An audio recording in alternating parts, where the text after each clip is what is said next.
বন্ধুরা, আপনারা জানেন তাজমহল পৃথিবীর সপ্ত আশ্চর্যের মধ্যে একটি। আজ আমি তাজমহল নিয়ে আপনাদের সঙ্গে কিছু অজানা কাহিনী আপনাদের শেয়ার করব। মুঘল সম্রাট শাহজাহান তাজমহল তৈরি করেন তার প্রিয় বেগম মমতাজের কবরের উপর। সাদা মার্বেল বা শ্বেত পাথর দিয়ে তাজমহলটি তৈরি করা হয়।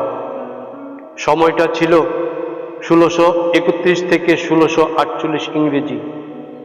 পুরো তাজমহলটি শ্বেত পাথরের তৈরি এবং তার মধ্যে আছে নানা ভাস্কর্য। ভারত ও বিভিন্ন দেশের সুদক্ষ কারিগররা তাজমহলটি তৈরি করেছেন। তাজমহল